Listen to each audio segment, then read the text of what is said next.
I've always said that I'll never judge anyone on one action. If someone has I always say people can operate at 100% on a particular moment in a day, or they can be operating at 20%. Yeah. If someone gives me a 20% reaction, like a reaction where they're working at 20% of the capability and they lose their shit for some reason, or they have an adverse reaction to a certain situation, I go, I'm not going to judge the person on that. I know that 99% of the time they're at 85 or 90% they're a great person.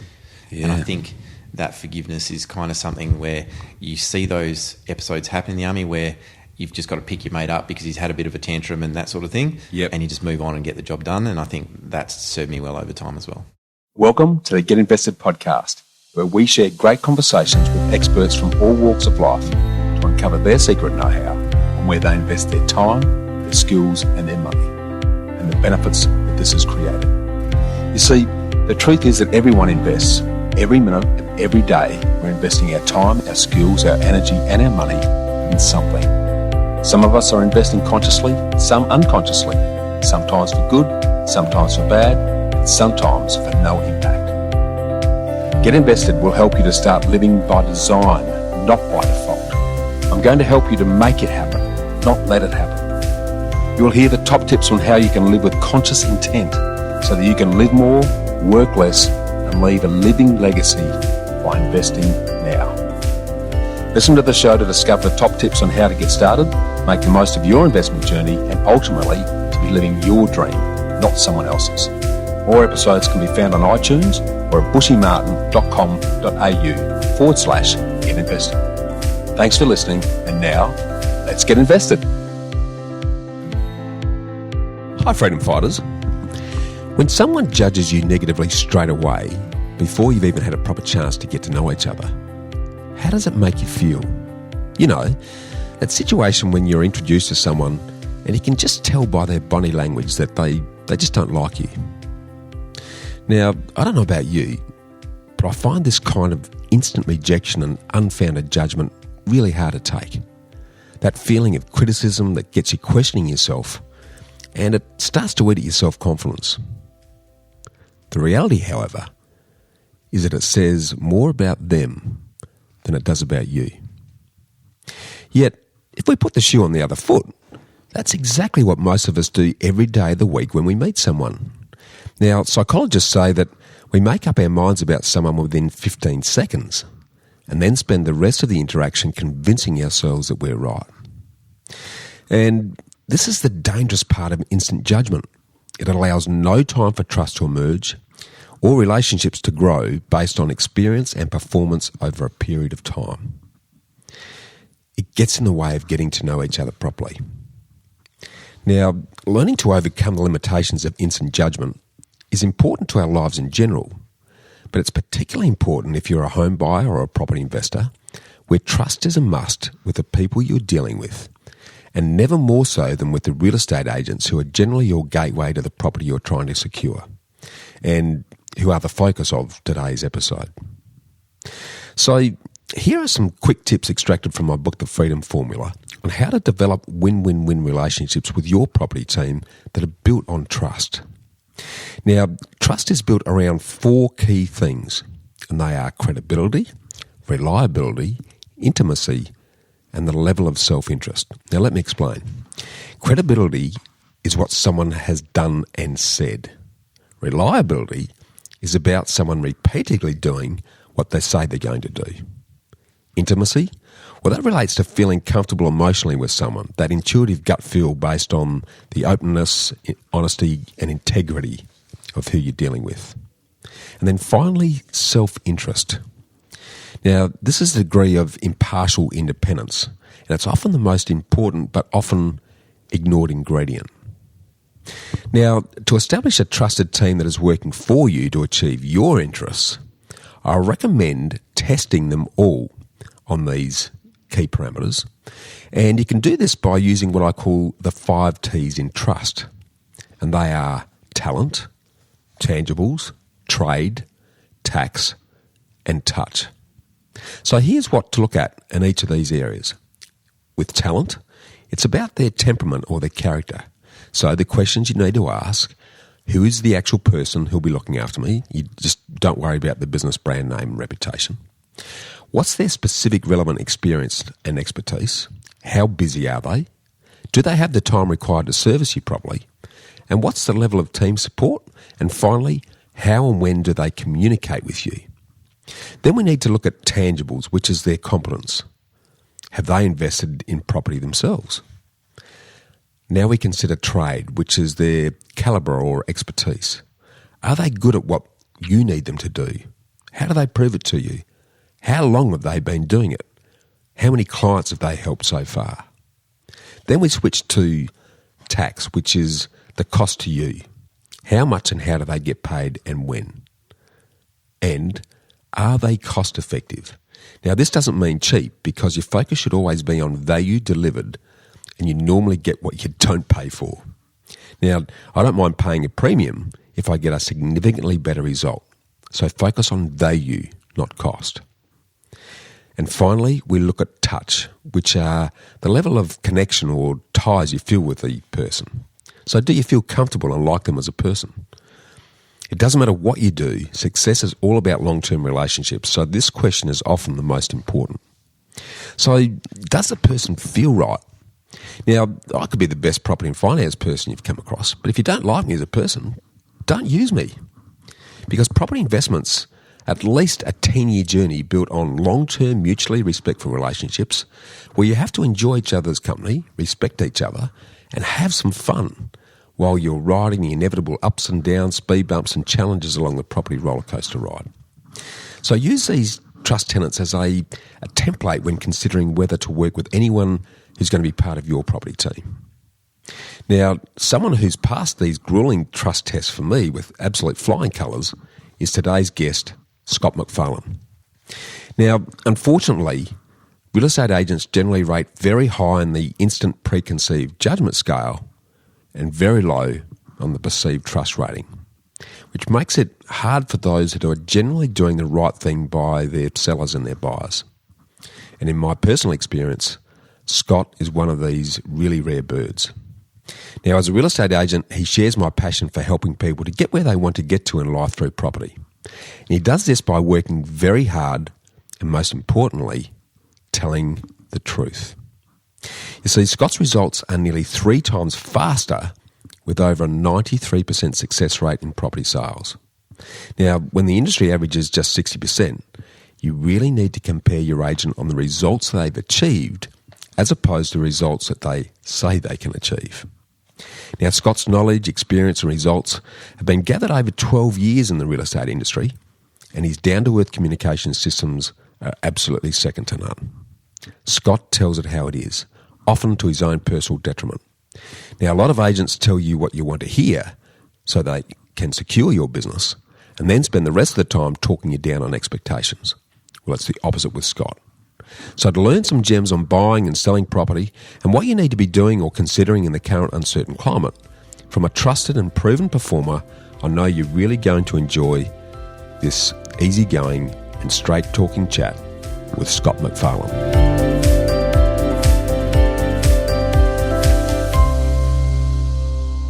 Hi, Freedom Fighters. It's Bushy Martin back again with the Get Invested podcast.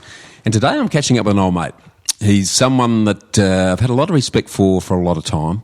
And he's someone that I met at, I think it was 5 o'clock in the morning via email many years ago when I was inquiring about a particular property. And been very impressed ever since. Real estate agents have interesting reputations, but what I like about today's guest is he tells you how it is. His word is as good as his deed, and I'm really looking forward to having a great chat to Scott McPharlin. Welcome aboard, Scott. Thanks, mate. Thanks for having me. I'm really excited. Yeah, likewise, mate. And it's been overdue for us to have a decent chat, but for those who don't know you and what you do, can you just give us a bit of a rundown for those that are listening in today? Okay, I am a real estate agent. Truth be known, I know we don't have the best rep, but I like to try and pride myself on being a little bit different to most others. Work down the south of Adelaide, Chrissy's Beach, Morphett Vale, Woodcroft, Aberfoyle Park, Flagstaff, right through that zone. Work for Magain Real Estate, which is quite a large independent agency down south. We've got 6 officers, over 20 sales staff, and it's run by Mike Dobbin, who's a fantastic principal, probably one of the best I've ever met in the industry. So it's a great place to work, great environment, and we just pride ourselves on working hard and telling the truth. Yeah, perfect, mate. The question I'd like to dig into with this is, we know what you do, but why do you do it, mate? What's the big why for you? I guess it goes back to, I like people. I like talking to people. I like helping people. Yep. And I like property. I'm just fascinated with property, and being a real estate agent, there's certainly some good aspects to it, and there's some aspects that aren't as fun, and I think that's the same with any vocation. Yeah. But in the end, my ability to help people get to where they want to go in life, and see the excitement in that journey, is pretty cool. Yeah, absolutely, mate. And that fascination for property, where's that come from, mate? I think that comes from.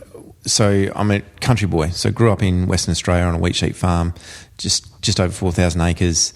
A place called Pingelly in Western Australia, which is at this time of year is pretty dry and pretty dusty, but good place to grow up. Plenty of freedom out there. Yeah. And we had a pretty good life. But at 16, it was a recession we had to have. I wanted a job. Didn't really want to continue on to finish year 12. So at the end of year 11, I joined the army. Okay. And my mum and dad always said, hey, you've got to go and do an apprenticeship. You've got to get a trade behind you if you want to come back to the farm. So at that time, there wasn't too many jobs around, and it was a great opportunity. I actually got in for both the Army and the Air Force at the same time, but the Air Force was changing over to the New South Wales TAFE to try and align their trades with formal recognition, whereas the Army had already done that. So I kind of went, that's the safe bet. I can go and I can be guaranteed if I go in as a fitter and turner, I'm going to come out with a fitter and turner apprenticeship. So that's what I did. Yeah, okay. Yeah. So how long did you spend in the army, mate? 12 years. So in that 12 years, I basically lived in most states. Yep. So started in Albury Wodonga, down at the apprentice school at Latchford Barracks out on the Hume Weir, which was a great couple of years for a 16-year-old bloke with 350 other apprentices living in the same place and learning about life was pretty cool fun. And so then after that got posted to South Australia, so went down to Warradale for the first year, and then went up to Woodside for the next 2 years. And so with that, being sort of 18 to 21 while I was first in South Australia, ended up married a South Australian girl. Divorced her and then married another one. So her name's Michelle, and we're together, and she's got 2 kids of her own, and I've got 1 kid to my first wife, and then we've got 2 together. So that's kind of our family unit, and that's how it came to be. But basically got posted to Sydney, then did some time in Queensland, some time in Darwin, and then back here to South Australia for a bit, and then got out of the army after 12 years.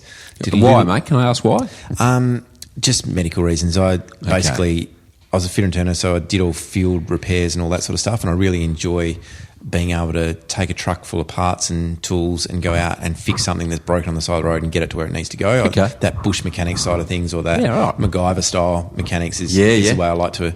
I like it. And so that to me is fun. Sitting in a workshop, on a metal machine, producing the same part over and over again is not my deal. So that's when I got out, I decided that I didn't really want to continue with my trade. Right. And at that stage, Defence Force recruiting, that was my last posting here in South Australia. And I used to do school tours and public speaking and all that sort of stuff. And so that was really my first sales job, because really I was selling jobs to kids. Yeah, of course. And so that kind of interests me. Did that come naturally to you, the comfort talking to people? I'd say no, but yes at the same time, because I'm really comfortable when I'm talking about something that I'm passionate about. Right. And I really enjoyed the Army and the Defence Force. Yeah. I really enjoyed it. So why? Let's dig into that a bit. What was it that you really enjoyed about the forces, mate? Mateship. Yeah. Teamwork. Yeah. Country boy, so country sport and all that sort of stuff. And so footy teams and cricket teams. Yeah. Not that I was much of a cricketer, but I really still enjoyed that team environment, and the Army was the same thing. Yeah. You did things for a reason because you didn't let your mates down. Yeah.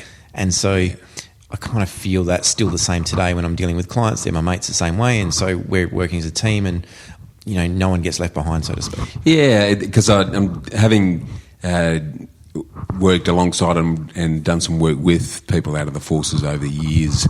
the thing that I notice looking from the outside in is that there's a discipline and a structure to the way people who've come through the forces think that really sets them up well to whatever they then do post that. Have you found that's been useful to yourself in that regard? I definitely think so.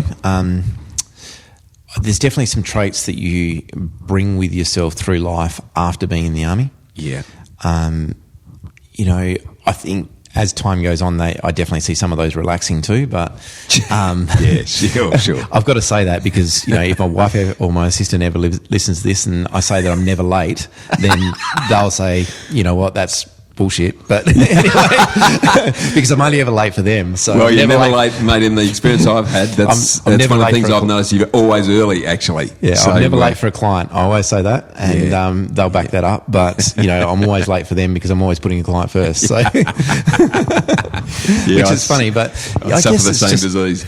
I guess you have some mindsets about that, and I guess my wife usually says that the army does institutionalise you in a way and kind of makes you think in a way which is really beneficial when it comes to getting yourself organised or not questioning why you're doing something. If someone tells you to do something, you just go and do it. Yeah, okay. And I think in a lot of instances that's a really positive trait because you put the trust in the person that's telling you to go, hey, this needs to be done. You go, all right, if you're saying it's going to be done, it's going to be done. I'll go and do it. Yep. And if anything falls out later, I'll hit you up about it later. Yeah. And I think a lot of people kind of question first before they do it.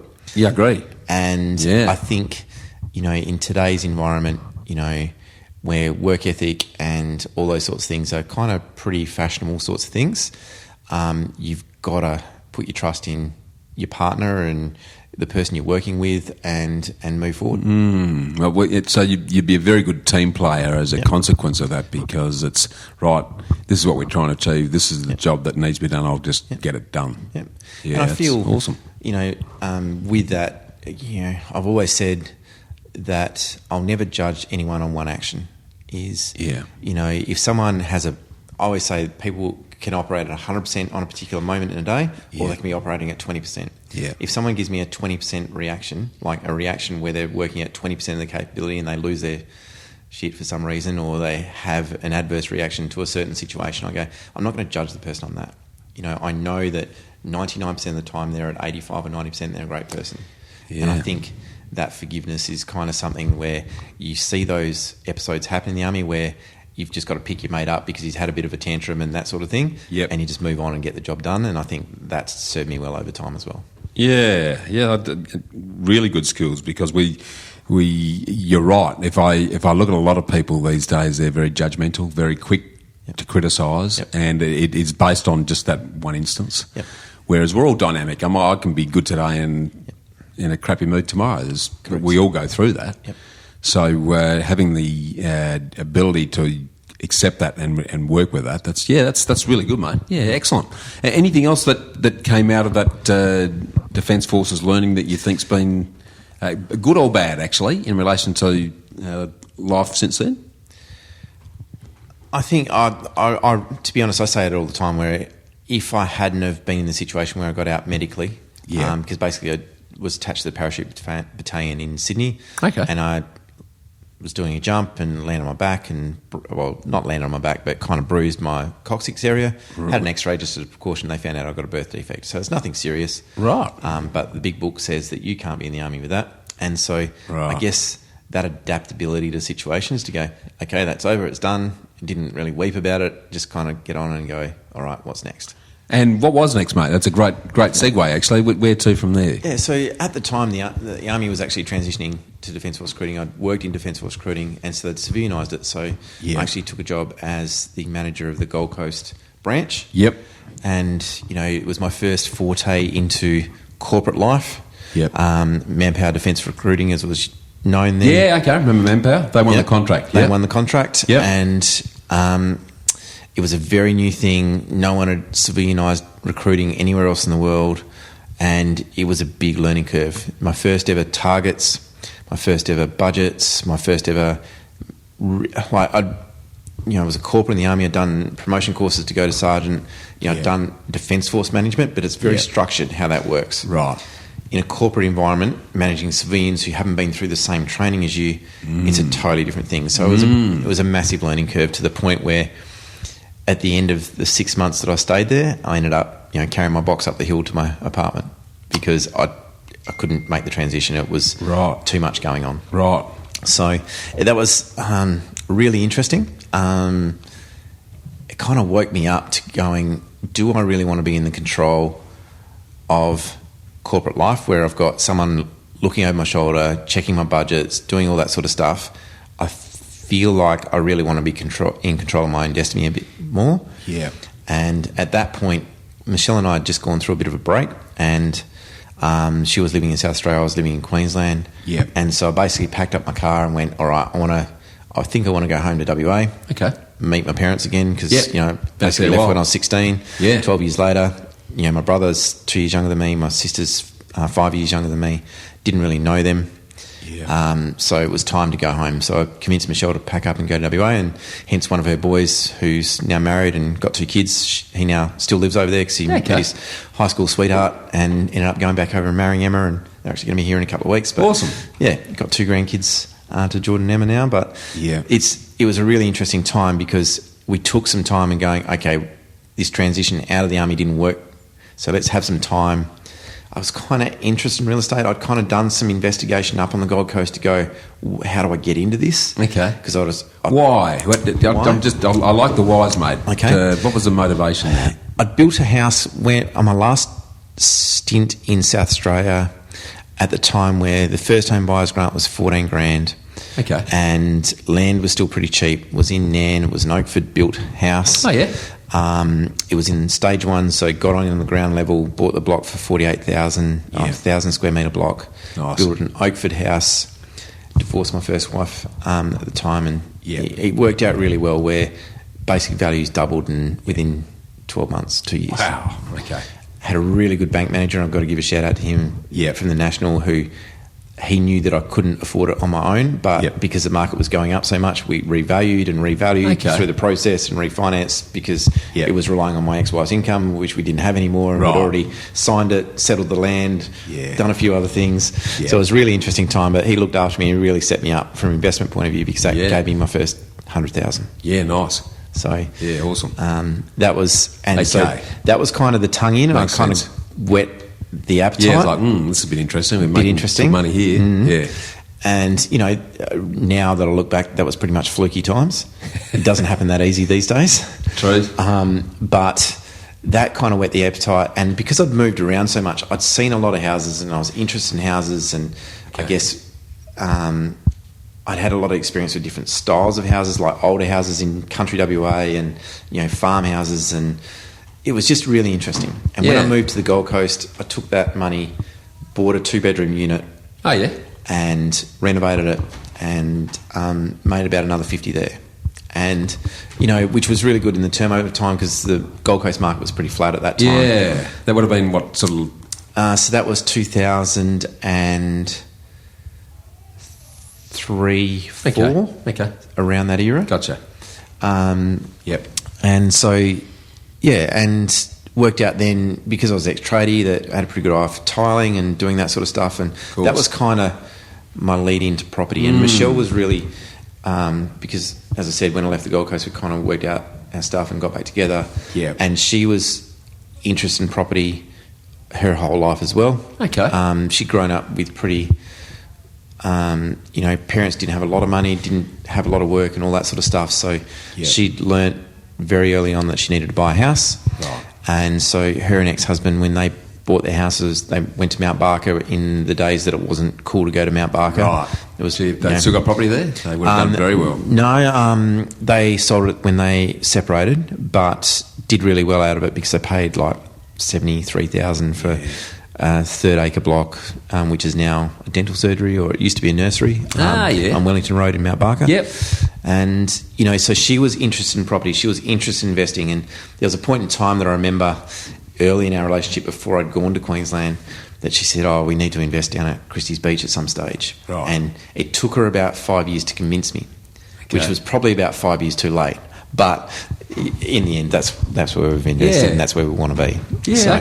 Okay. So the entry into the actual sales side of real estate. When did that occur then? So that occurred when we went back to WA. So basically, because I had worked out in my mind that I didn't really want to work for a corporate where I was, targets and trying to make me fit.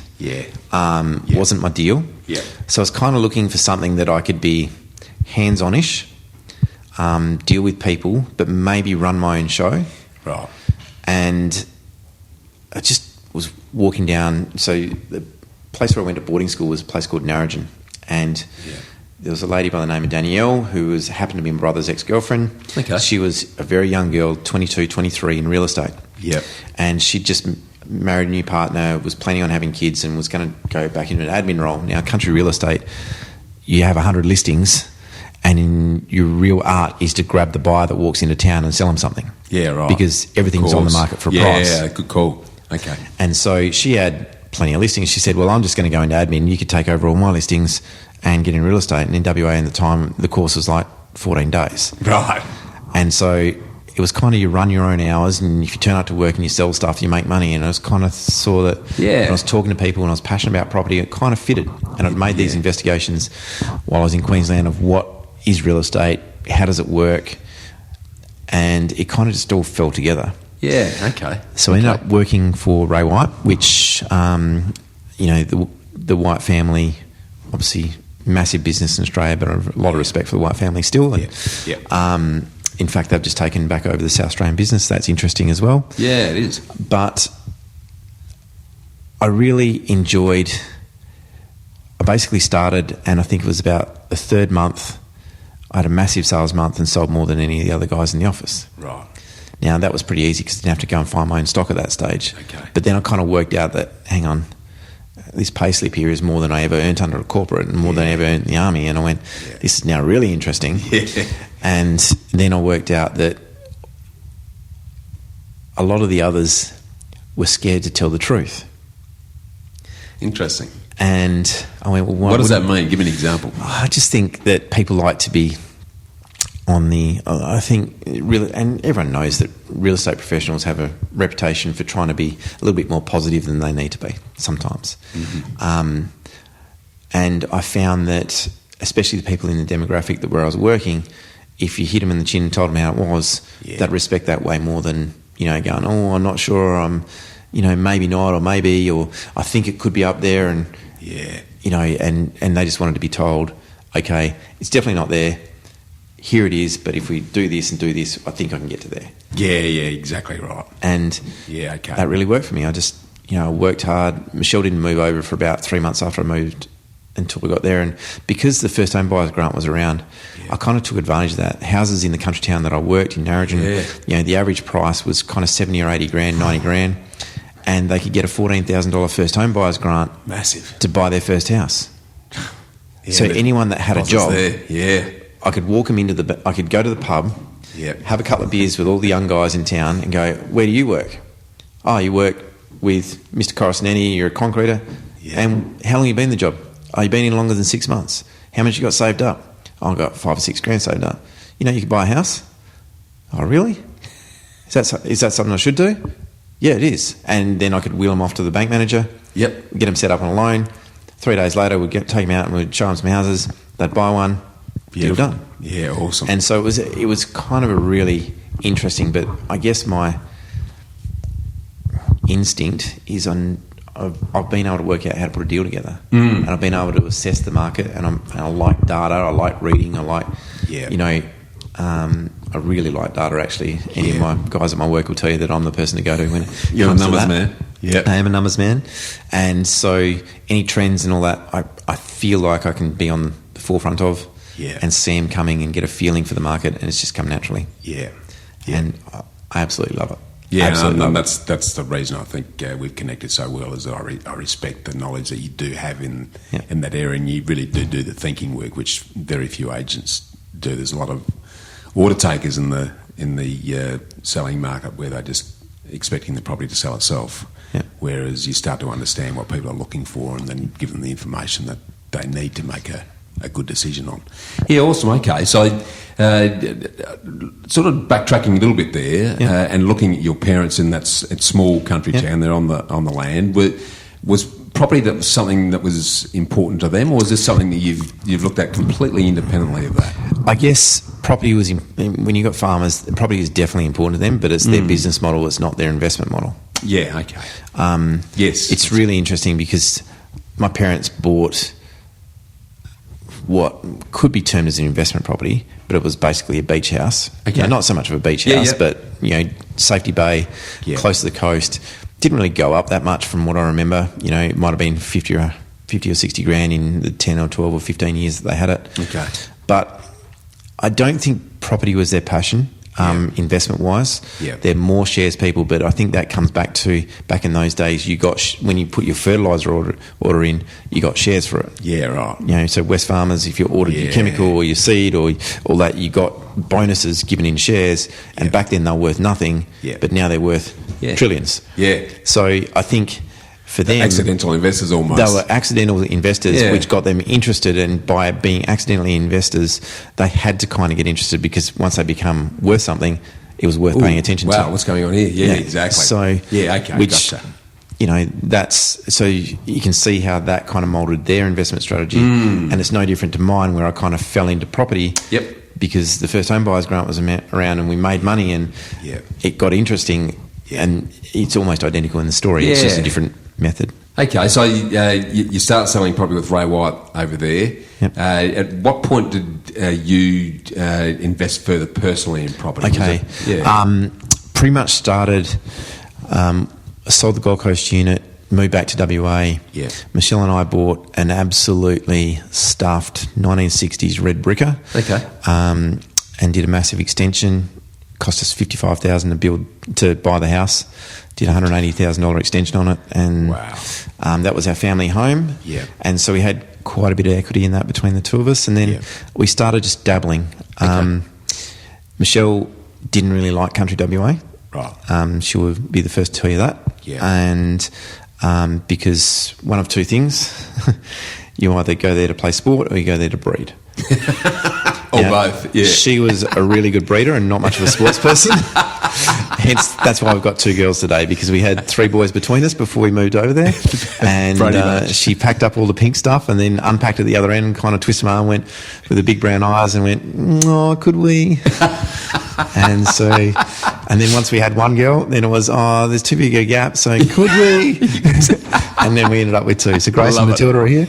Yeah, and that was, they're 10 and 12 now. But so she was pretty keen to get out of there as quickly as possible. And so she always had her eyes back on investing in South Australia. Okay. And she originally grew up down south before they went to Mount Barker. So she was born and raised. She's a Christie's Beach High School girl. Okay. And so her target was Christie's Beach. She always thought it was going to explode at some day. Yep. And I can remember... And was that gut feel, or was it just... That was just gut feel. Yeah, okay. She always thought it was going to be good value at some stage. I can remember, back when she first pointed out to me, like the 5 years previous, I remember reading an ad out of the paper for a duplex, 2 streets from the beach, which would have been either Clement or Grundy or somewhere there. Yep. So duplex, 2 bedrooms on either side for $111,000. And I thought, oh, geez, I don't want to go down there, and it's not the place I want to be. I'm a bit of a beach guy, because obviously being on the farm and having the beach house and that sort of stuff, we used to enjoy our summer holidays and the beach side of stuff. So we kind of had a split investment portfolio. We got the maximum we got to at the time when we were living in WA was 5 houses. Okay. We had 2 in South Australia. We had our family home, and we had 2 investments in Western Australia in the country town. Right. One of those, which was just what I thought was something that was run down. It was a bit of a flip opportunity, and with my tradie background, Michelle enjoys painting and doing and fixing and kind of rescuing houses. She doesn't like to completely gut them and make them all white and boxy and fresh. She likes to keep some of the original features. She likes the 70s stuff with raked ceilings and that sort of stuff. Mission browns and that. Coke bottle glass, one of her other favourite things. So you almost like to bring it back to what it was rather than bringing it up to what it is. definitely not bring it back to what it was with the tile bench tops and all that sort of stuff, but definitely keep some of the original features. Yeah.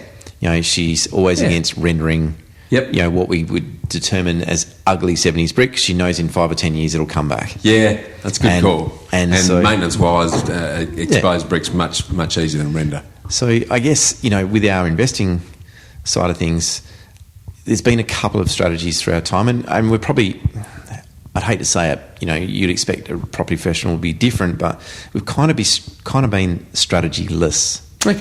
Okay, we've made our fair share of mistakes, for sure. Do you mind sharing some of them? Yeah. What do you consider them to be? Probably the biggest one was buying a development site before we're ready to do a development. Right. And so bought a house on a half-acre block in the country town that I was selling real estate in, and thought I was a bee's knees, and got ahead of myself, and market changed, and government went away from building brand new rentals, so the rental market wasn't as strong as it was, because we thought we could build 4 nice units, rent them to teachers, $450 or $500 a week, because that's what the government paid, because modern housing in the country town was really short, and to attract teachers and nurses and that to that town, they had to have really good quality housing. Of course, but realistically, got my capabilities mixed up with my ambitions, and you know, was probably never going to be quite there to do it. Okay. So I ended up selling out at about 50 grand less. Right. So that was, and to be honest, it was probably the cheapest lesson I've ever had. I was going to say, I've made bigger mistakes than that, mate. Yeah, exactly. And I think to lose on that scale, even though at the time it hurt, was really good to keep myself in check. And it's probably been even better for the clients that I sell for, because it's really good to have been in that situation, be able to explain how that happened, and therefore give them the benefit of that experience without them having to make that mistake. Yeah, no, good call. And moving forward from there, the lesson that you learned, how has that changed the way you've approached property since then? On the personal I'm definitely not as ambitious. Okay. But I feel that you don't have to have everything tomorrow either. No.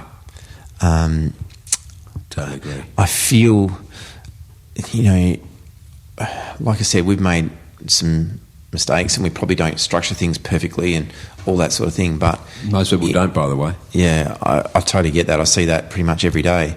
But I feel the decisions we have made, even though they're probably slower than what everyone would recommend, or they're not structured exactly the way, we're still in the market. Yeah. We're paying off more than our normal home. Yep. So we're building a nest egg. Yeah. And we're not highly leveraged and highly geared.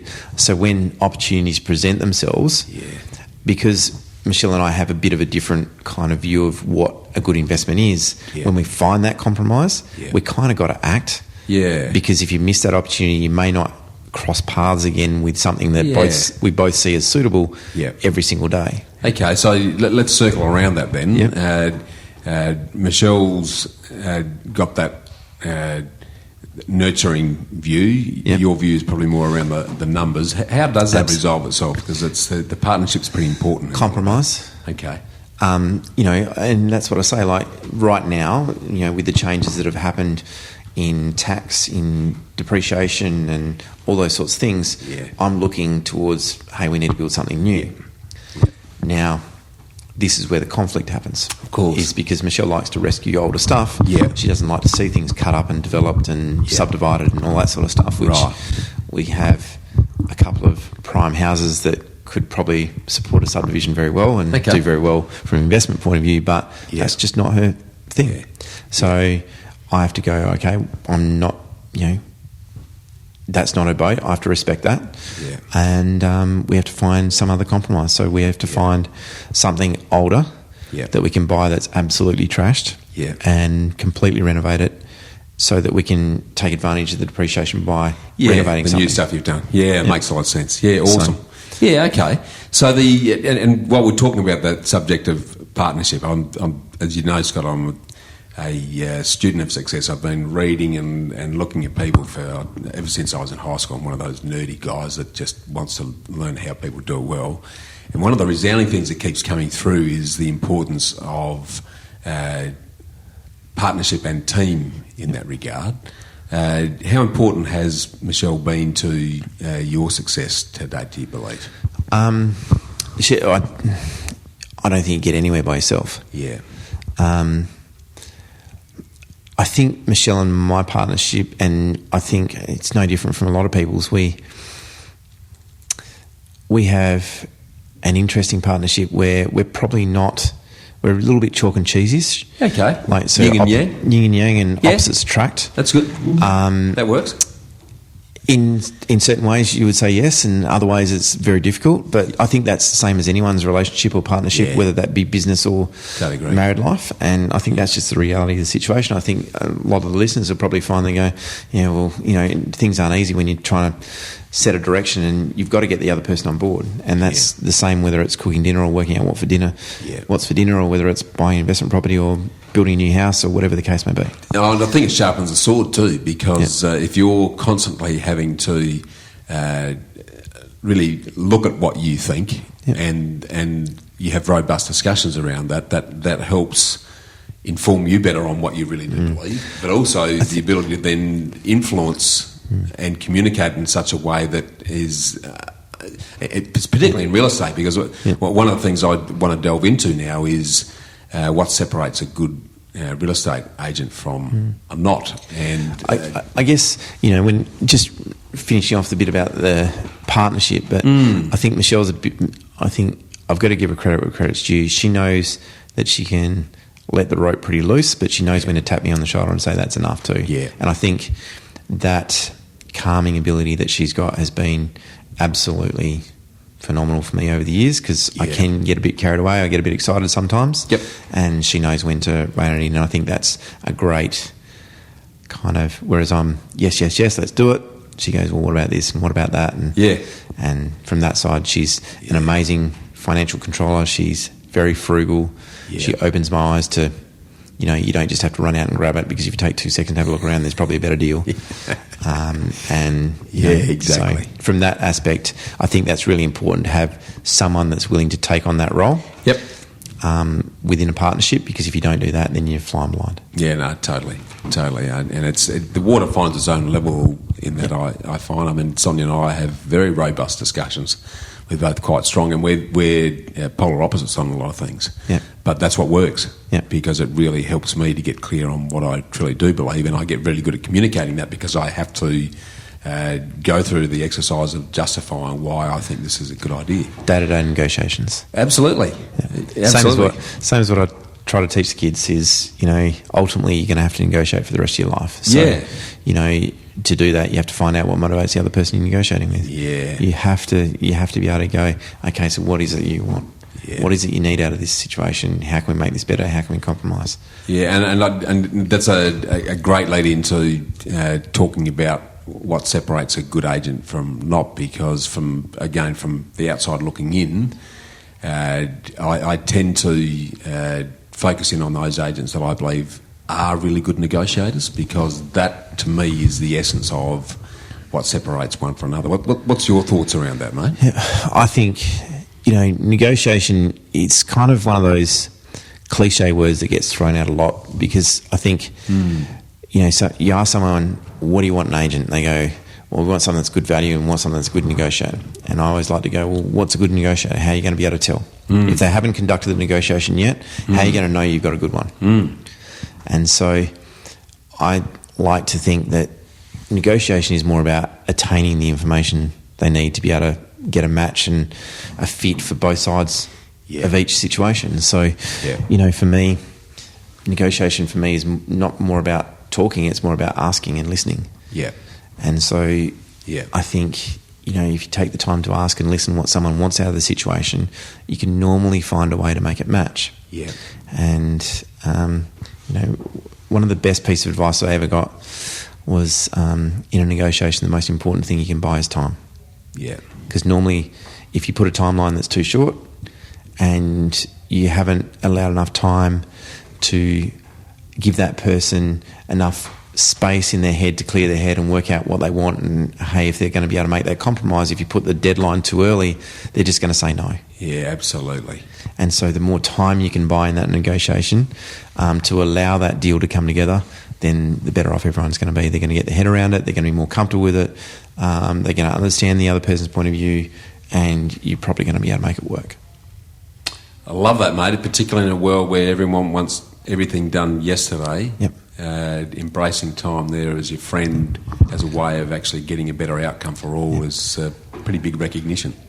And I think, I'm just trying to remember who told me that. I think it might have been Eddie Constantine, who was my principal that originally owned the Ray White office, that Eddie actually had a stroke, and Tracy, my business partner over there, and I bought him out after about 12 months, which is really early. But I think I went to him with a problem in really early days with a negotiation when I can't get this deal together, what do I do? And he asked me, he said, how much time have we got? I went, what do you mean?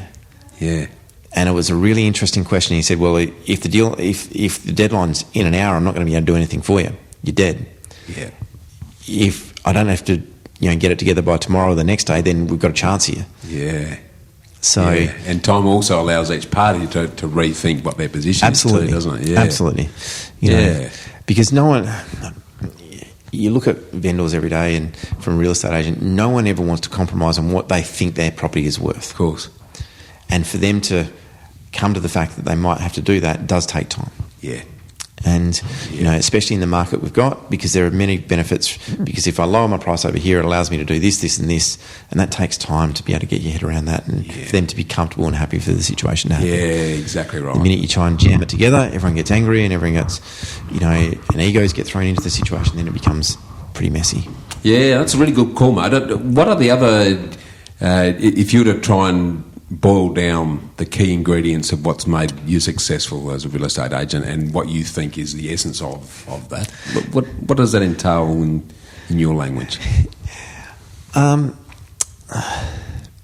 It's funny, isn't it? Because humans, we're funny people, because the minute you asked that question, the first thing that flashed through my mind was I don't even see myself as successful Interesting. anymore. It's funny, isn't it? I feel that I still feel like I'm an underachiever by a long shot. But you have high expectations. High expectations, absolutely.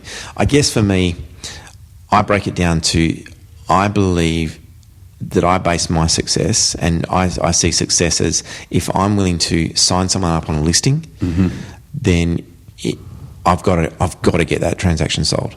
I can't just sign them up and go, let's see how the market goes. Yeah, which a lot of people do. And, if I'm going to take something on or set up a strategy, it's going to work. Yeah. And so, that's something from last year that made me really happy is we sold every property we took to the market in spring by Christmas. Yeah, right. So that to me was, my whole strategy was we wanted to get this sold before Christmas. How are we going to do that? Yeah. And we achieved 100% success rate on that. That to me is success. Yeah. Yes, I could probably sell more properties in a year. Yeah. And that's how my personal and financial success will be derived on. But if I'm going to give my word to say, mate, you're in good hands, I'm going to do the best by you, then that is delivering on that strategy and for each individual. Does that mean that you turn listings away then? If you think you can't achieve, or you think the seller or vendor's expectations can't be met, have you ever turned them away? To the disgust of my boss, yes. Okay. And I don't turn them away to say, sorry, mate, you're not, I'm not going to be able to do that. I trust in my research. I believe I research pretty much more than most other agents. I know the market. Yeah. Someone asked me about a property that sold 5 years ago. I can more than likely tell you where it was, what the land size was, who the agent was that sold it. And that's because I watch the market a lot more than most others do. That's the advantage of being an investor and always looking for something yourself. Is you totally know what's going on out there. I feel like I know what's going on in the zonings. I know what the trends are in the developments. I see what's being built, so I can apply all that knowledge every single day. Yeah. And I think that knowledge definitely does set me up, so I know the market very well. Yeah. And I normally lose them because their expectations are different to what I think the market is going to. Yeah. So they self-select. They don't choose me because they'd rather go with someone giving them a more hopeful price. Yeah. Or that case, but. And sometimes they get it. Everyone's different. Personalities are different. That's why there's so many real estate agents out there, because everyone is different. They all click with different people. Yeah. And so I guess from my perspective, I'd love to win every listing, but I'm not going to promise you something you're not going to get either. Yeah. I just can't do it. I can't go to sleep at night, thinking that I've done that. It just doesn't sit right with me. Well, and I see a lot of agents who'll tell vendors what they want to hear, to get the listing, and then they spend the next 3 months talking them down from there. I reckon that's criminal when I see that happen, because it's just basically dishonest, and people smell it. They will smell that. And in a small town like Adelaide, that reputation spreads pretty quickly. Yeah. And that's the reason why you've been in the industry so long, mate, is that you started telling it how it is, you still are, and people respect you for that. And, people say it all the time, and this is why I work for Mike and why I don't own my own agency, is because I believe he's exactly on the same wavelength as us, as me. It's a case of tell the truth, and that's basically the corner pillar that Magain has built their business on. Yeah. And people say all the time, you're everywhere, the signs are everywhere, and how do you do it, and why do you do it? And we just keep telling the truth, doing what we're going to say, and more properties get sold, and more people notice it being successful, and so more people want to list with you. Yeah, it's spot on. And so, from that aspect, success leaves clues. Yeah, absolutely it does. Let's talk about the current market then, mate, because it's been an interesting environment in property and finance, particularly over the last couple of years, and there's a lot of negative press. You'd think the sky was going to collapse if you listen to the news or read the newspapers too much. But on the ground, looking at the next 12 months plus, what do you see for the market here in Adelaide? What are the opportunities? What are the threats? What are the things that people should be doing from a buyer's and a seller's perspective? What's your view of all of that? Okay, all right. So there's a few things that people have got to see in context with this as well. Like, the market has definitely changed. The way people are going to be applying for finance, who can get finance, all that sort of stuff is going to change due to the Royal Commission with the banks. So we've already seen from about August, September last year that there was a severe impact on the amount of buyers that are out in the marketplace looking to buy property. Okay. So one would say, when there's less buyers in the market is going to be tougher, and it is to a certain extent going to be tougher. Mm-hmm. I do a little graph for people when I'm actually sitting in their home giving an appraisal to show them how I feel it's going to be tougher. And basically, I feel about 12 months ago, 90% of homes that were listed were going to sell within 90 days. Okay. It was pretty much just going to, the market was going to continue on. Yep. Stock levels, the amount of houses that were actually on the market in our marketplace was going to stay fairly steady. Okay. And there wasn't going to be too much fluctuation. And therefore, supply and demand was a fairly neutral sort of level. Yeah. What we're going to see with these changes is, because less people are going to be able to get finance, the supply and demand is going to vary a little bit. Yeah, although we're coming into an election year, and it'll probably mean that sellers might sit on there, unless they have to sell, they might sit back a little bit as well. If they've got the ability to sit back. Right. Good call. Yeah. So, so what should a seller do if a seller's faced with the fact that they need to sell for whatever reason it is? It might be relationship. It might be we need to sell this to buy something else. What's your advice to them? Okay, so there's a couple of things there. Yes, the market conditions are going to be changed. There's not going to be as many buyers out there.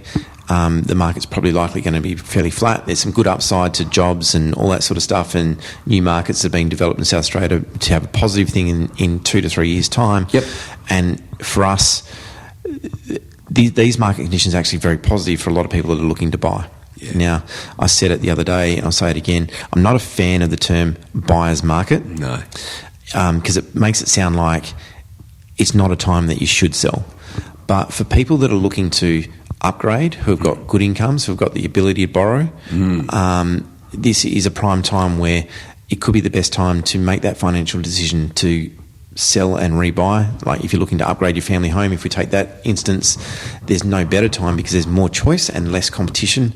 So it is the perfect time. Well, and if I liken this to selling the car you've got to buy a new one, the changeover cost is going to be smaller now than it ever will be. So from an opportunity to do something, it's actually a very good one. Absolutely. So I'm looking, I want to make sure that people don't run scared, because I feel those that can get themselves organised are going to be the ones that are going to be able to capitalise. Yeah. And so I actually think it's more pertinent now to be aware of your financial situation and where you are. Yeah. And even those investors out there that have had maybe interest only, that maybe have some investments within their portfolio that aren't performing that well, now's the time to make some room in your portfolio, so when those opportunities come up in this market, you've actually got the ability to take advantage of them. Very good call. Very good call. Because quite often it's like people who hold shares and the price drops, but it's like, well, I'm not going to sell. But if there's an opportunity cost there, because in holding that, it doesn't allow them to do something else. And because I'm a real contrarian, I love times like this. This is when I hear all of the gloom and doom. It's, what was that famous Warren Buffett saying? Be greedy when people being fearful. There's a lot of fear out there right now, and for me, this is the ideal opportunity to be taking advantage of it, if you're in a position to be able to do so. Absolutely, and so that's the first step, I think, for people to have a real sit down, get some appraisals, get a feel for where they're sitting in their portfolio and how much.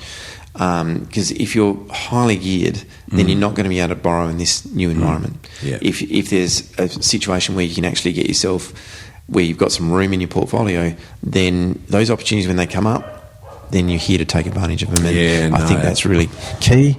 I think that's going to be great for the first home buyers who are trying to get into the market as well, those that have saved hard and waited and kind of been annoyed that there's been a lot of competition over the last 12 months. They've missed out on properties because they felt like they weren't, those ones that are patient, they're really going to be able to take advantage. And so, even though we're talking negatively about the amount of buyers, there's so many positives that can come out of this market for those that are prepared to get organised for them. Those that bury their head in the sand, they're not going to get any benefit. No, absolutely right. And to be honest, the ones that bury their head in the sand that are highly geared, they're the ones that could be forced to sell. Yes. So the quicker they actually realise that, because their property is going to be worth more today than it is going to be worth in 8 weeks or 4 months or 6 months, until we actually start to see the banks roll out some good policy and free up the lending criteria. Yeah, I mean, I'm always looking through the windscreen, not in the rear view mirror. And there's a lot of really good independent research that's been done that is suggesting that Adelaide, as a quiet achiever, is very well placed, actually, and particularly relative to other states. And if if we look at the 6 month horizon, well, yes, I think it's going to be tough everywhere. But beyond that, when we start to see the Royal Commission over and the banks release their policy a little bit, I think there's some really good opportunity. And the growth here in Adelaide, which has always been pretty consistent, by the way, will continue to be so. And we're up there between ranked number 1 to number 3 over the next 3 years across everywhere in the country at the moment. Absolutely. And, I guess I'm at the coalface. So I get to see everyone that walks into open homes of mine or inquires on properties, and that's a really interesting point of view, because we get the first indication. The valuers of property don't get our insight. And so we see interstate investors that come to Adelaide and have a look around down south, and they go, so you've got wineries, you've got beaches, you've got great shopping, you've got good transport links, you've got ability to get to work, and you've got country, and you're not that far from Melbourne, all that stuff. And they go, and you're priced where? I know. And they are still astounded at the value that we have here. Oh, it's best kept secret in the country, Scott. So, and even though I'm a staunch WA boy, still an Eagles supporter, I love the fact... Won't hold that against you. Hey, ease up. So, just who's premiers? I feel that... Now you're throwing me offline, because now I'm thinking about my trip to Melbourne and the grand final. But I think it's clear to everyone that comes here just how well poised and how the improvements to infrastructure that are happening are going to really put us at the forefront to some great capital growth and some great investment conditions over the next 5 to 10. Are you happy to talk about particular pockets or locations where you think that opportunity sits? I think a lot of those are pretty traditional. I think, it doesn't take Blind Freddy to check out where they think are the obvious points. A couple of little tips that I always have that I feel is you've got to be paying attention to how things sell these days as well. I love realestate.com as a website, but it is easier to get found on realestate.com if you're buying in one of the bigger suburbs, Right. because there is constant traffic. So when you go to sell, there's constant buyers looking in those areas. Right. I find, and it's not one that would be publicised a lot as an investment point, but Noarlunga Downs down south, it's got 2 great modern estates. It's got a lot of family homes. Yeah. A lot of areas that overlook the river. Yeah. It's got a lot of ex-housing trusts. It was originally a housing trust suburb. Yes. So it's got a bit of a stigma, but because it's only 1,600 homes, there's not a lot of people, because it's got that stigma, not a lot of people go to look in that suburb Right. for their house. Right. So when someone who owns there goes to sell, you have to spend a little bit more on marketing to be able to attract people to go, hey, I'm over here. Come and have a look at this house. It's exactly what you're looking for, but you're looking for it in the wrong suburb. Yeah. And we're only 2 minutes down the road. Yeah, and really well located. Like I say, the river's there, the shopping's there, the railway station's very close, so it's an easy commute. The expressway's right there, right on the back door. It's really good location from that perspective. And you got River Road and you're straight into Port Lunga, which is arguably Adelaide's best beach. Yeah. Yeah, no, I totally agree. No, interesting, mate. Are there any other areas like that you think that are worthy of consideration? I definitely think, when you have a look at the Ongpringa, and I basically specialise in Ongpringa Council, so I know that pocket the best.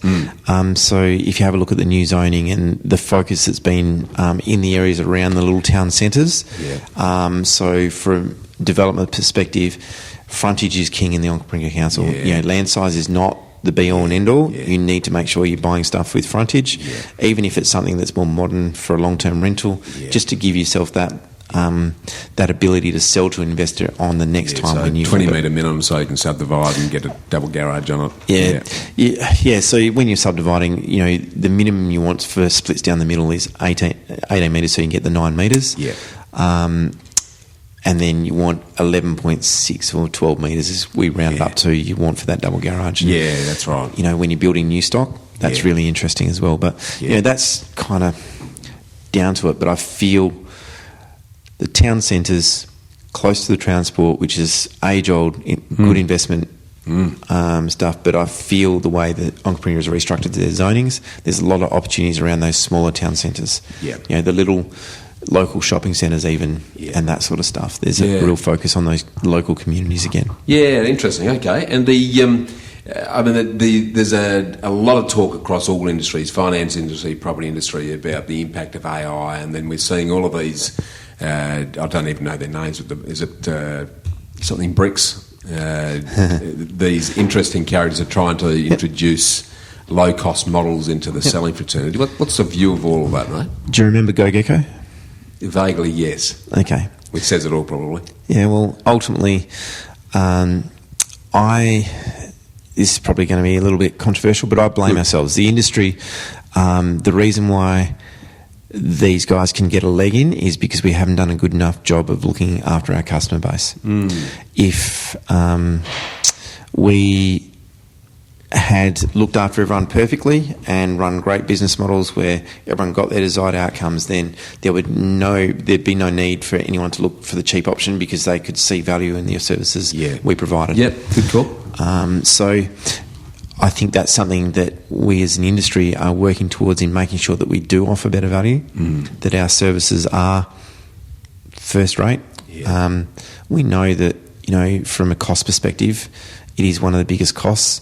But, from that we make sure that we work hard, and I think I said it the other day, where I feel if my cost to someone when they're selling a home is going to be $10,000 or $12,000, then I've got to bring 15 or 20 or 30 of value.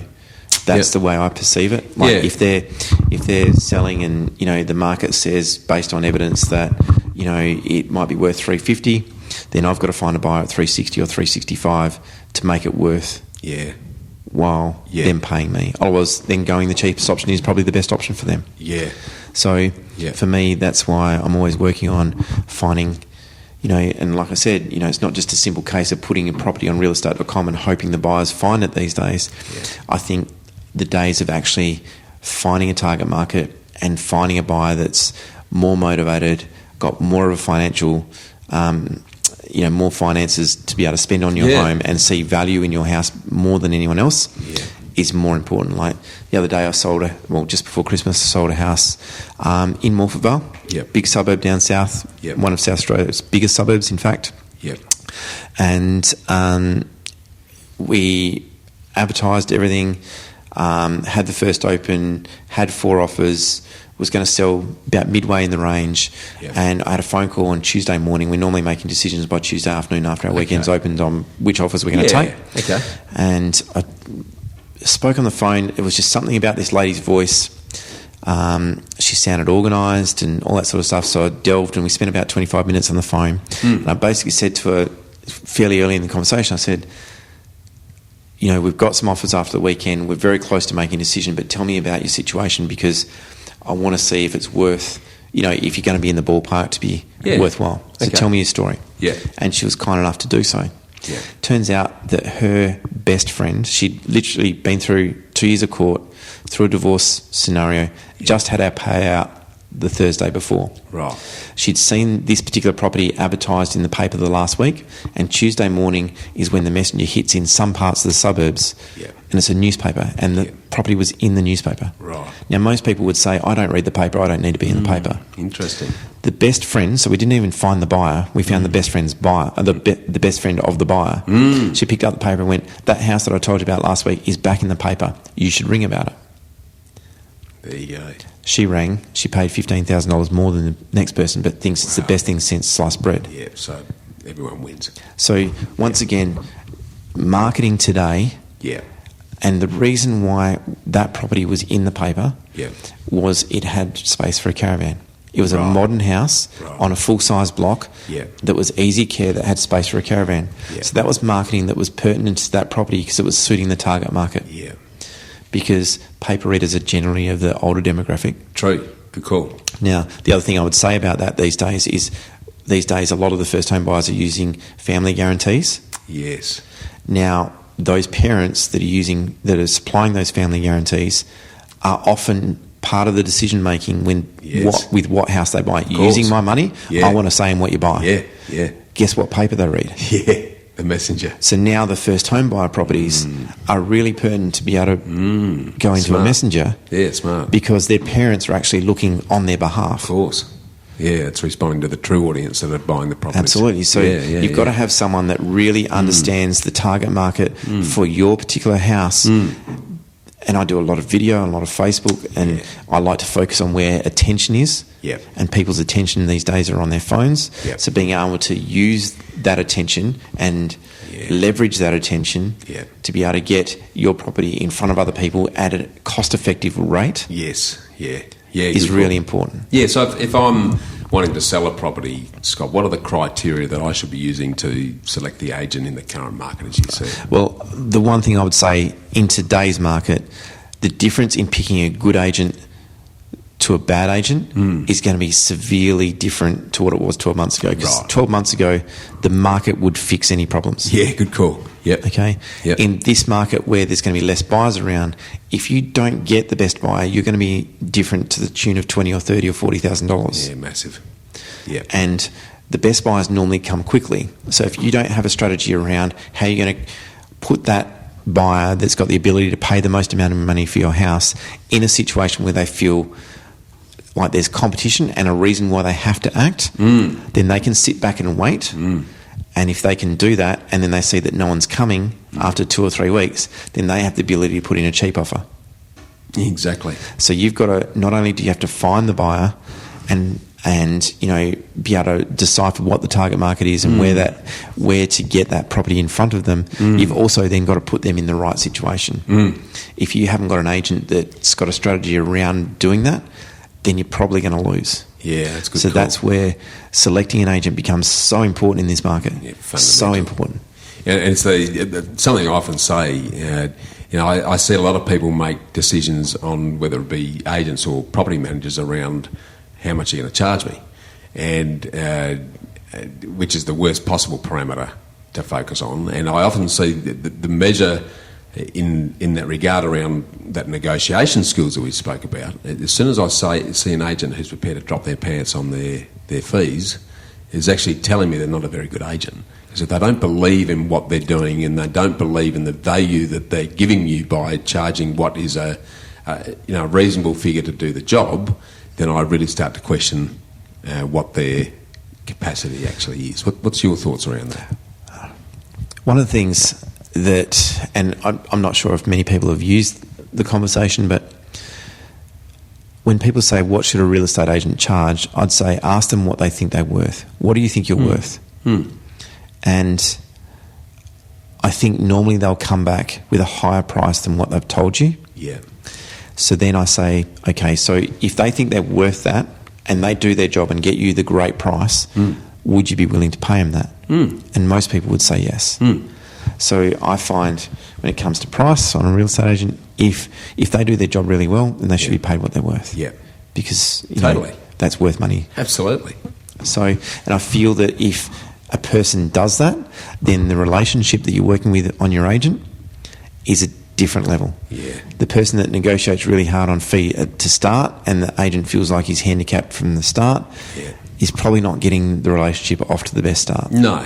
And it's like anyone, if you're being downsold here, then the natural tendency is to put more energy into those where you are getting and I feel recompensed. I feel the other side of things is experience. In this market coming up, there haven't been a lot of people that have gone through a difficult period that are in the industry. Very true. If you've got an agent that's been in less than, say, 5 or 6 years, then they probably haven't seen a hard patch. And so do they have the strategies to be able to bring to you the buyers and the situation that you need in this market? Be very careful. That's a very good call. Very good call. Let's flip it now back to your personal situation, mate. Okay. And I want to get you to paint us a picture on what does your perfect lifestyle look like? So your perfect day, your perfect week, your perfect year. What are you doing? Where are you doing it? Who are you doing it with? What's that look like to you? And so just to quantify it from a work perspective or a home perspective? Just you tell me that you might be doing any week, you might be working flat out. It's what would be the ideal way you would like to live your life, mate? I guess I don't really put a lot of effort into that thought because I feel, I don't know, it's just, I think everyone... Not many people do either, by the way. That's what I'm about to say. Ask that question, you're probably exposing me a bit, but I think... I like the honesty, mate. In a sales environment, we put a lot of effort into goals and targets and that from a work environment. We have, there's lots of, terms for it, like vision boards and all that sort of stuff. And I think I definitely have an idea of what that wants to look like. Yeah. But I put a lot of focus on being happy and healthy. Yeah. Making sure the kids are looked after. Yeah. And it doesn't have to be I don't determine looked after as all having an Apple Watch or all that sort of stuff. Yeah. I actually prefer the other side of them not having that and learning what it's like to not have that. Yep. We're a little bit old school like that. They have to earn their stuff. Yep. So, yep. From that aspect, I love hanging out with my mates, and I'm just fortunate that most of my mates are people that I work with. Yeah. So for me, if I get the opportunity to socialise and do stuff with my mates that aren't work, then that makes me pretty damn happy. Yeah, okay. And is there much difference then between that and what you're currently doing? Is it just the amount of work maybe, or...? I still feel like, even though I'm, getting towards the mid-40s, that I'm only just getting started. I was going to say, you've got a long way to go yet, mate. No, this is... Coming from an old fella like me. I've got plenty of time to... Well, some would argue that you might be dead tomorrow, but in the end, it's not my plan. And if that's the case, then that's the case. Then I've had a lot of fun along the way. But in right now, I've got some pretty mean goals between Amy, my assistant, and myself on where the business is going to go. And we just want to help some more people. We want to help lots more people. Yeah. So the outside of what you're doing day to day in the work side and you've got some investment in property. Are you investing in anything else that's going to sustain your lifestyle long term? I'm not. No, I'm probably your perfect client on that side of things who probably needs help like that, like every single day people. Yeah. Like, I think, these days it's so easy to get wrapped up in life and wrapped up in work and wrapped up in family that you kind of forget to do some of those things. Yeah. And, we all know, we keep getting told every day that there's not going to be a pension, there's not going to be this, you've got to have yourself sorted. And we go, yeah, that's something we'll get to, and we never get to it. Yeah, I'm too busy at the moment, I'll get to that later. Yep. Yeah. And so, I guess that's, from my perspective, that's where we have invested, we have got assets. Yep. And, we're really old school where we still pay principal and interest on all our loans, which probably isn't best strategy-wise, not perfect. But we're still putting ourselves in a position where someone else is helping us develop some wealth, which is going to help us when we're over retirement age to be able to support ourselves. And I feel, yes, we could do it much better. And I think that's something that we'll put a lot of focus on in the next 5 to 10 to make sure we get that base a little bit more strong. Yeah. To make sure that we're ready to, make that transition in 25, 30 years when I'm ready or dead. Yeah. Well, I've got about 20 years to go, mate. That's why I'm squeezing as much out of it as I possibly can. With my bloodline and, with what my family's got, I'm probably going to be leaving it all on Michelle anyway. So, All right, let's switch gears now into what I call the ambush round, which is the sort of top 5 questions that the audience loves to get your views and insights on. Yep. And the first of those, mate, is... what's your favourite quote and why? And it can be one of your own quotes or it can be someone else's, but what is it and why? I've got a couple here. Success leaves clues. I already said that during this podcast. Is one of my favourite things because you shouldn't have to reinvent the wheel. And I think a lot of us try. A lot of us go... whether it's investing, whether it's day-to-day life, whether it's business, we always try to do it better, invent the next big thing when someone's already doing it to 80 or 90% that works. And if we did that, then we'd probably be a lot more successful than we were today. 100%. So that's one of the ones that I really like. Yeah. So there's a second one? At the moment, I've got one which is it's new, but it's my theme for this year, and it's just it's time. It's time. It's stop procrastinating, stop thinking, stop overthinking, stop doing all that. It's time. Just get on and work. So that's kind of our theme for this year. It's just time. It's time. Love it, mate. I think there was one of the election deals. I'm showing my age now, mate. About 20 years ago was exactly that. It's time. Yeah.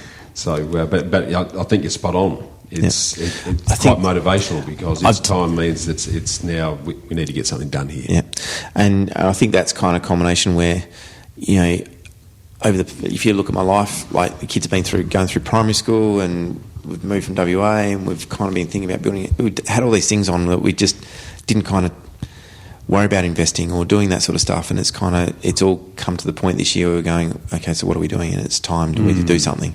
I feel that's on a personal level and I feel that's on a business level.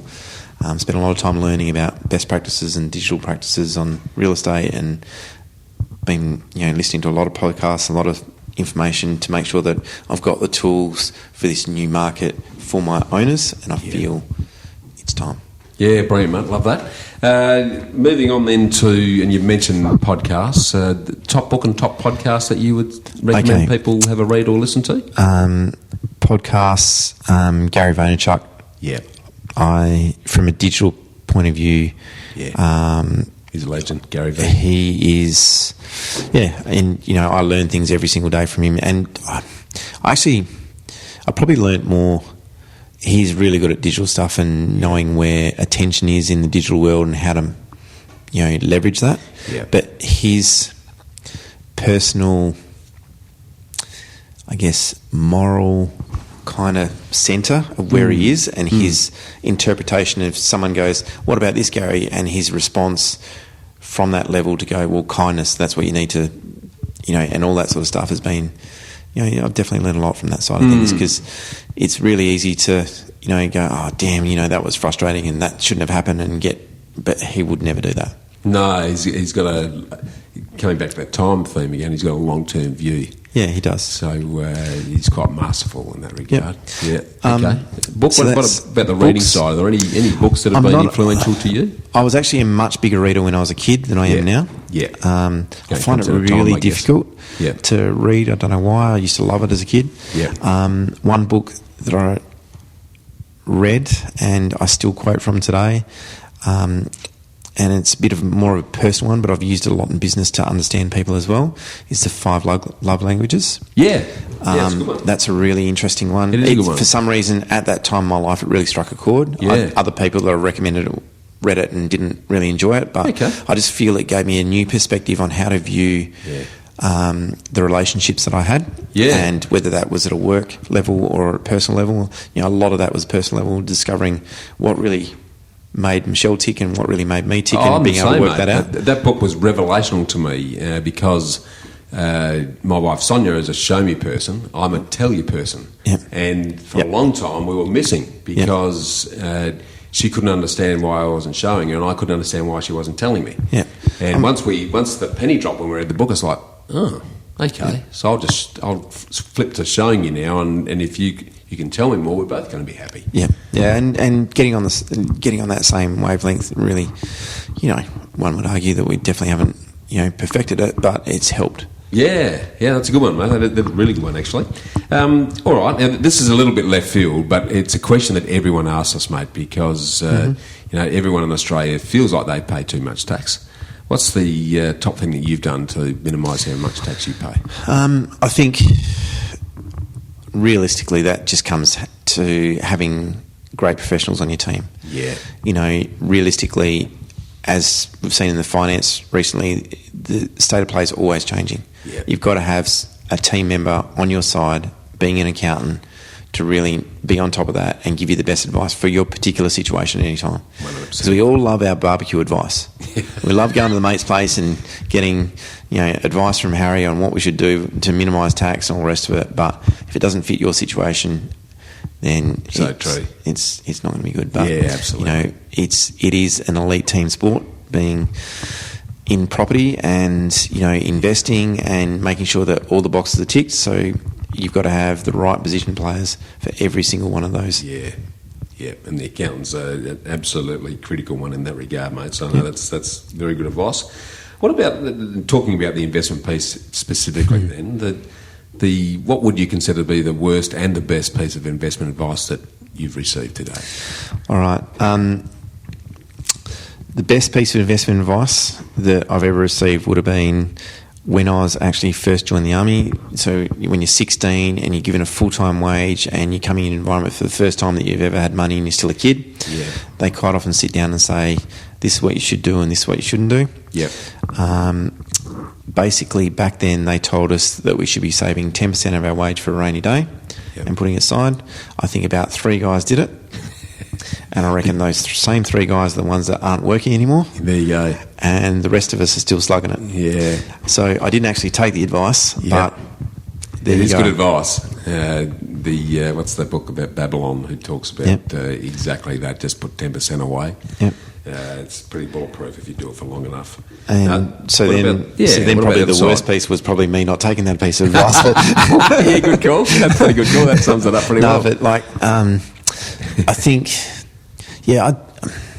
I've made some bad decisions, but I don't think I've actually had really bad advice. Okay. As such. I think, we've definitely made mistakes. We could have structured things better and all that sort of thing. But in the end, I don't think you can go wrong as long as you invest and make a start. Yeah. And so the worst thing that I see, and I see this all the time from obviously my industry and having to sell properties, but a lot of people start the investment journey and then get it wrong and back out of it and then are jaded on having an investment property or anything like that, and therefore never get to see the benefits of actually having that because they rushed into it and it didn't kind of match the time in their life, or they didn't really have the income to be able to support it when things went wrong, or whatever the case may be. It's often the structure and as a result of the structure, the affordability that then determines whether it's successful or not. Because I think we've talked about this before. Over 50% of first-time investors in the country sell the property within the first 5 years, and that's because all they do is focus on the property. Well, they focus on the end result and the money. Yeah, and what they don't think about, though, is the hidden costs or the stuff they haven't factored in. If they've just looked at the rent and the mortgage and go, that's the gap, I think I can afford that. Yeah. But 5 years later, they're having kids, or they're off to a private school, or all of a sudden their lifestyle expenses have been incorporated. If they'd step back, got a good accountant, like you just mentioned before, and it's structured the right way, and then you've got the right property set up in the right fashion so it's not costing you anything, then all of a sudden that financial pressure is gone and the property can look after itself. And that's probably the other... if I could give a piece of advice, and I see it all the time with people coming through an open for inspection. Once you get to an open for inspection with me, my job is to sell you the house because I'm working for the owner. Yeah. But if I could sit all of those investors down and go, well, what is your strategy? Yeah. What are you aiming to achieve? And I believe that's what you do so well, and that's why I'm really interested in what you guys are doing with people, because I believe we can help a lot of those people make great decisions. Totally. Over the next 5 and 10 years of their life to make sure they are set up for retirement and do get the benefit, and we can turn those first time investors into second and third and fourth and fifth time investors. Spot on. And that's going to be better for them and their kids and their family. Yeah. It's not rocket science. That's really exciting. It's the old story. If you're only operating with a few pieces of the jigsaw, you're never likely to put the picture together. And it's once you've, as you've already well said, the elite team sport, if you've got all of those pieces together, then suddenly there's a masterpiece in the making that then makes life a lot better than what it could be then.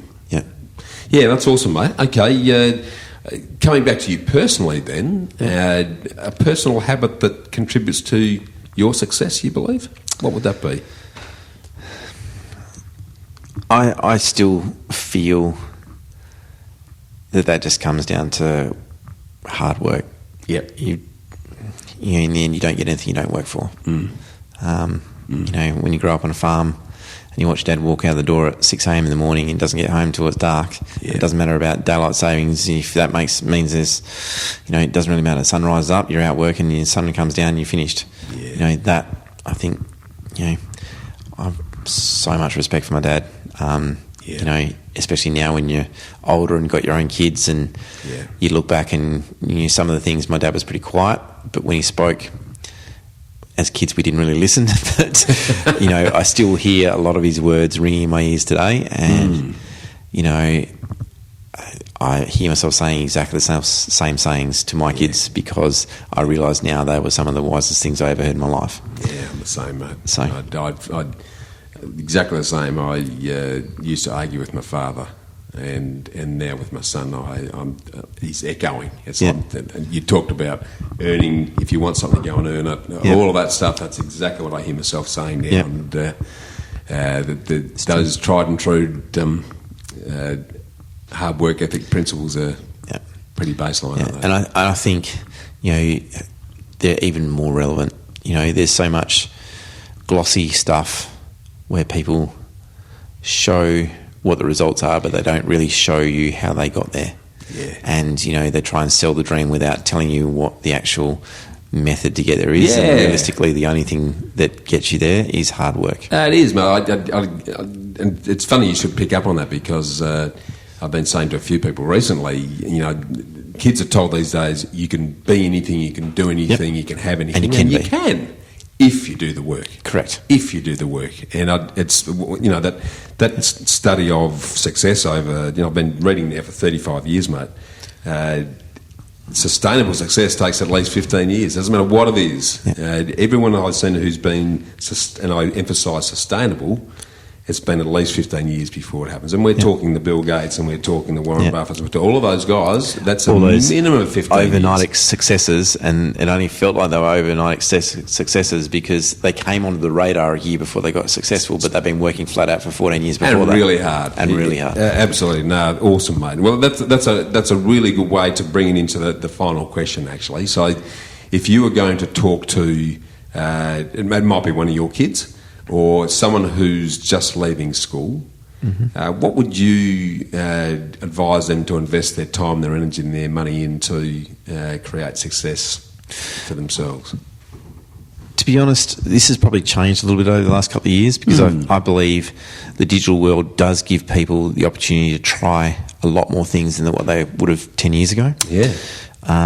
I believe those that get up and want to go to work are working in a job that they love. Yeah.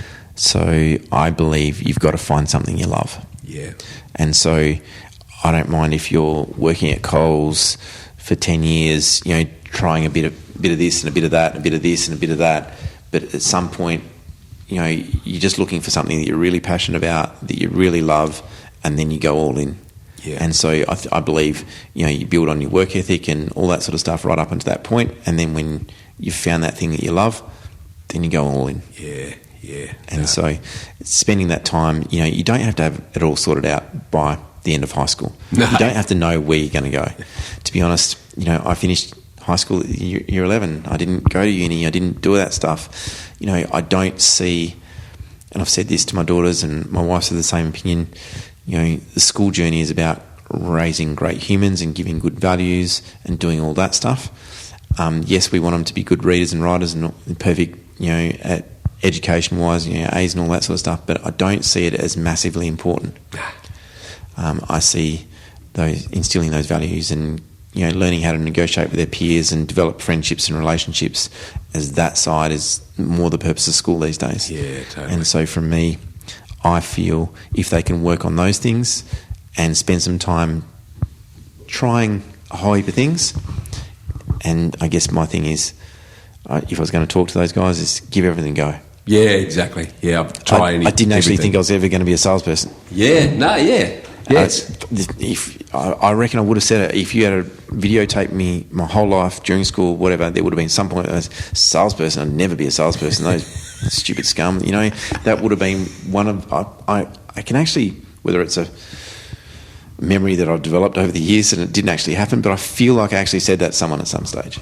And so you never know where you're going to end up. Well, it's funny you say that because my father, right towards the end of his career, he was selling real estate. And I remember saying to them, Dad, there's no way I'm ever going to be caught dead doing anything like what you're doing. And yet I'm not actually selling real estate. I've got my land agent's licence because we need it for the rent roll. But what I'm doing in the finance component of our business is very similar to what you do every day of the week. You end up, by default, if you're passionate about something, you end up selling it. Yeah, every day when you talk about it to someone, you'll end up telling them how good it is. Well, I actually think that because people have this thing about sales, but if you boil it down, sales skills is the fundamental to success in anything. Because if you don't have the passion, you're not able to communicate, persuade, and convince someone on something, then your opportunities are going to be very limited. Yeah, and sales is the original business. I feel everyone has a need and someone's got to work that need out, satisfy that need and be able to get that person to say yes. Yeah. And so, it's a very fulfilling and satisfying thing to help someone achieve their goals because that's exactly what you're doing. Correct. And I feel that's why, it does get cliched and, unfortunately there are people that probably taint it, but, in essence, it is very fulfilling. Yeah, I really enjoy it, and I believe it's a life skill that everyone should have. Yeah, and I think the good thing about that, Scott, in sort of closing and bringing to a summary here, is that the people who have your belief and are in it for the right reasons stand out from those that don't. And it's the very reason why you continue to be as successful as you are, mate. So, look, really appreciate you spending some time with me today. It's been a really good chat around a whole bunch of subjects. Looking forward to continuing the chat as we regularly revisit what's happening in the market. So I want to make that a regular thing as part of Get Invested. So I appreciate your time, mate. No, it's been awesome. Thanks for having me again. And, once again, great chat. Talk soon, mate. Thank you. Cheers. Well, freedom fighters, how good was that? To get a summary of all this investment gold in the show notes, just email me on hello@khgroup.com.au. That's HELLO@khgroup.com.au. Or check us out at www.bushymartin.com.au get invested. I look forward to joining you next week for another episode of the Get Invested podcast. So thanks for listening, and as always, dream as if you live forever and live as if you'll die tomorrow.